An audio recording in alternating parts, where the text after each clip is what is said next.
So what's up tol, isang mapagpalang araw po sa lahat no. Dito po tayo ngayon tol. Dahil inikot-ikot namin ni Jano. Dahil hinahanap namin si Dodong tol. Kung nakita nyo po dun sa video ko po na nawala si Dodong. Kaya nagpaikot-ikot kami ni Jano. At ang sabi ng aking gabay tol, sabi ni Tatay Saitan, masamang pangyayari daw yung bata pala na si Dodong. Ngayon ang sabi ni Tatay Saitan na parang pinaliparan ng orasyon para maano yung utak, para babalik daw sa samahan o babalik sa pinanggalingan. Kaya yun ang pinagtataka ko tol, nung sumigaw siya ng gabi, parang doon na pinapasok yung orasyon, pinapalipad na orasyon. Hindi ko alam tol kung anong dahilan bakit kinuha pa rin nila yung bata na kawawa naman. Baka patayin. Sabi ni Tatay Saitan, posibleng papatayin daw nila. Dahil yun daw ang dahilan, tol. Baka yun daw ang dahilan na napatay si Bangas. Dahil yun ang pinatay daw si Bangas tol. Kaya yun nagmasid kami ni Jano, sana maabutan pa namin yung bata. Dahil sobrang kawawa naman din si Dodong. No, na yung mga magulang niya pinaslang pa ni Bangas. Tsaka sabi ni Tatay Saitan, mag-iingat daw kami dahil may isang matinding commander doon na pinapalabas nila na hindi pa nakilala o hindi pa namin nakita, hindi pa nakita kailanman. Bagong commander daw, na yun daw ang nagpapalipad ng orasyon dahil nagtanim ng galit daw yung commander na yun dahil pinatay si Commander Bangas. Dahil hindi daw dahil sa bata na yun, hindi daw mamamatay si Bangas. So yun tol, sa update natin tol, si Bro G-Ward nakatakas na, sama sila ni EG, sila Marvin, nakita natin sa video mga kaidol. So nagpapasalamat ako no, nadinig din yung panalangin natin na sana makatakas, sana maligtas. Kaya kami dito, wala kaming dala ni Jano tol, wala kaming dalang ang dala namin yung protekta lang sa aming katawan, yung protection lang, wala kaming dalang bag dahil nagmamasid lang kami tol. Sa punto na umabot kami dito sa banda na to, dahil dito yung itinuturo ng kumpas o dito tinuturo ni Tatay Saitan na dito namin hanapin, dahil dito daw dinadaan yung bata. So thank you so much sa lahat ng sumusuporta po sa akin tol, Miko Adventure 07. I love you all po sa lahat po ng ating solid taga-subaybay dyan, solid supporters natin dyan, mga silent viewers. Kaya thank you so much. Shout out nga pala kay Ate Lynn, kay Kuya Jeep Alvarado, shout out po pala kay Tita Gilma Oy, shout out po. And shout out kay Ate Dib Chan, shout out nga pala kay Tita Emersita, kay Ate Ria, shout out po sa Ate Ria.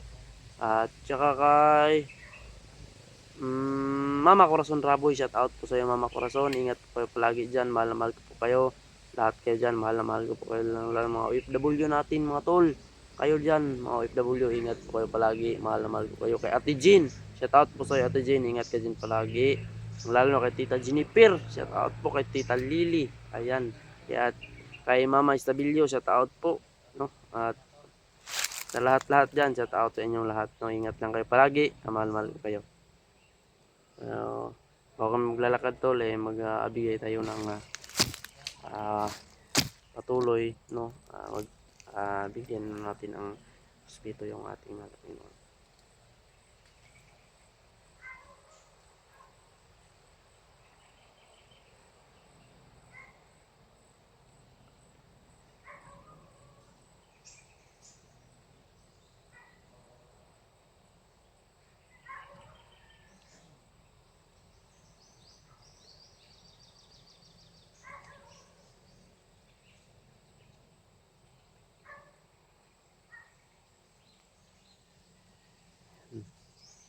Kailangan talaga natin magdasal tol.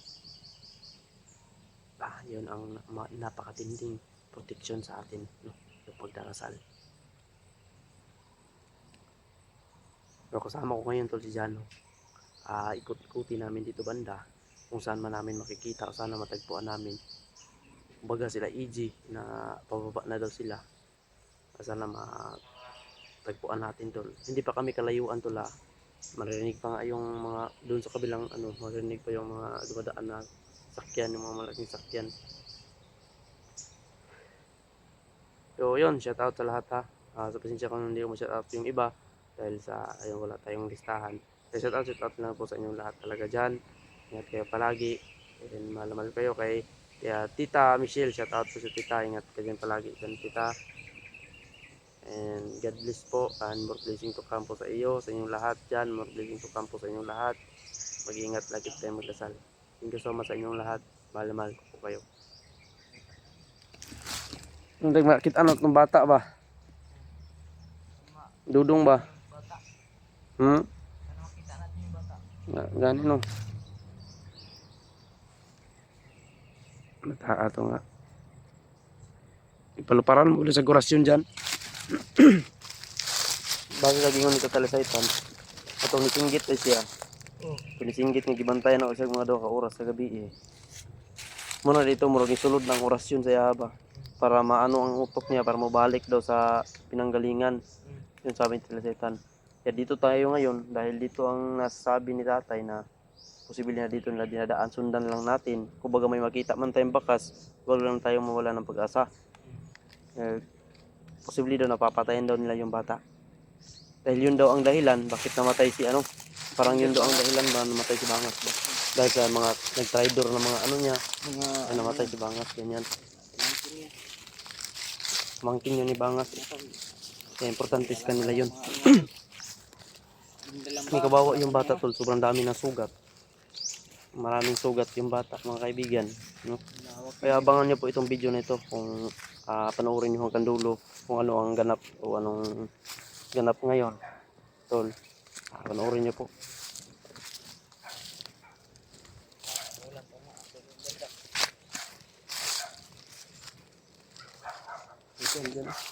Putyukan.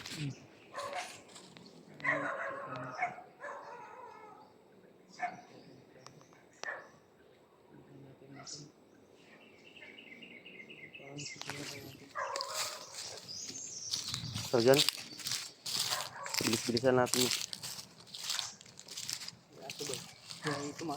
Kaya pala may aso na tumatahol dun. Mayroon tayong nakikita dito. Dyan, amping-amping.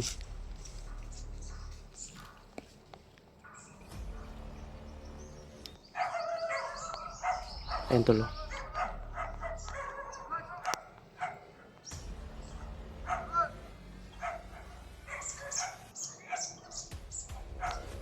Dalawa to.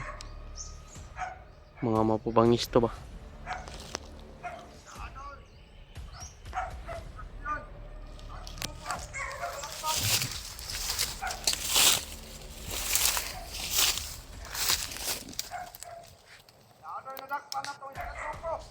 Patay.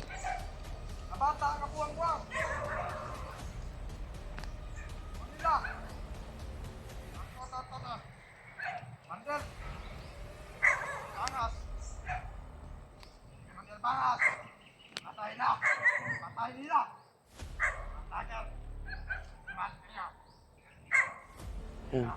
Positive to na napatay na si Bangas tol.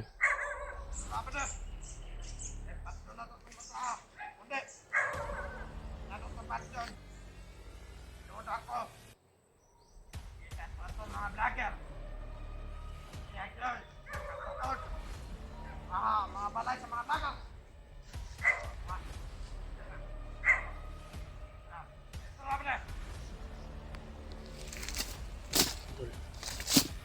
So yun, kailangan daw nila maano yung bata. Nahuli pala ng isang grupo nila tol. Kailangan daw maano nila yung bata dahil yung bata daw ang nakakaalam kung saan napakain ng laki. Yun ang problema natin ngayon mga kaidol. Kailangan talaga natin masagip yung bata na hindi pa nila mapaslang. Dahil hindi daw magsasalita yung bata, papatayin daw nila. Problema tayo nito mga idol. Pabahan nyo po ito la. Panoorin nyo po. Pag-share po ng video na ito tol para malaman po na itong kasama namin na dito kami banda.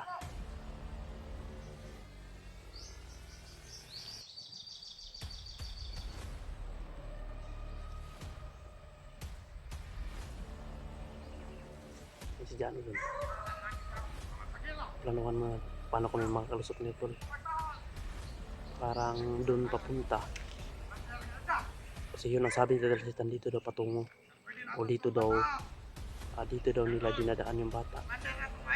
Kaya sana tol, hindi na sana ako umakit dito tol ha. Hindi na sana ako nag-perimeter dito. Nangako na lang mga kahit pagkain man lang. Dahil hinahanap ko yung bata, baka nasa kalsada. Yun ang sabi ni Tell Satan, dito ko daw hanapin dahil nandito daw. Nagbabakasakali lang ako tuloy makuha ko yung bata. Dahil baka mayroon pa tayo mga malapit na yung birthday ng anak ko. Kaya kahit anong mangyari tol, bababa ko tol. Sana makuha namin yung bata. Mabilisan lang kami dito tol ah. Kawawa yung bata kung hindi namin papansinin, di ba? Nakasama na namin yun. Tumulong yun sa amin tol. Kaya hindi pwede na hindi namin papansinin.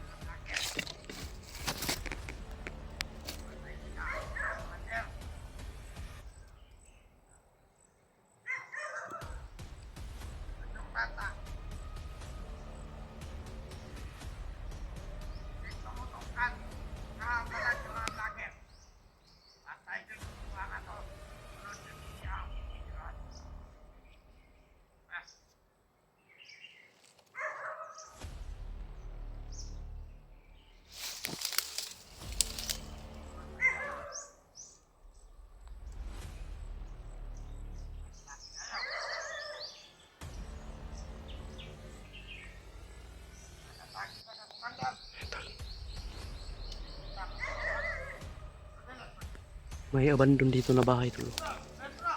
Abandon.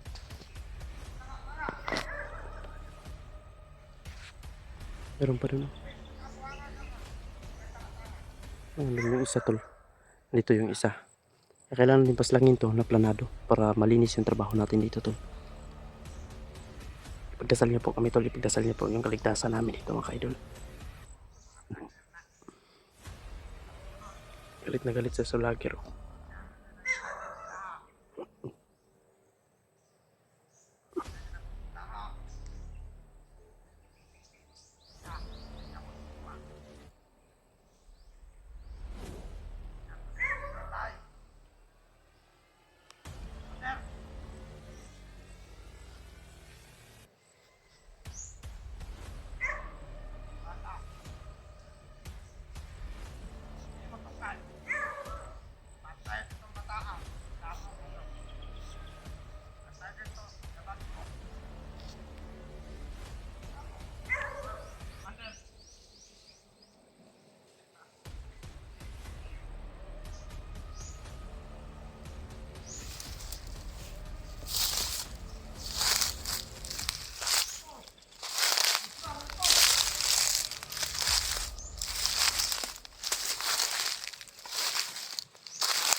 Kato isa dyan, kato isa.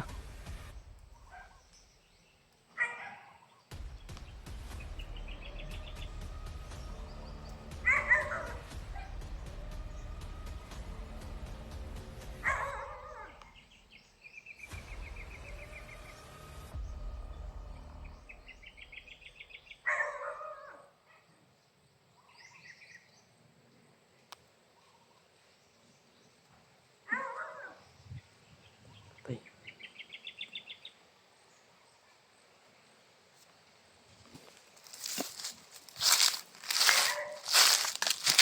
Sabay tayo ta. Tara.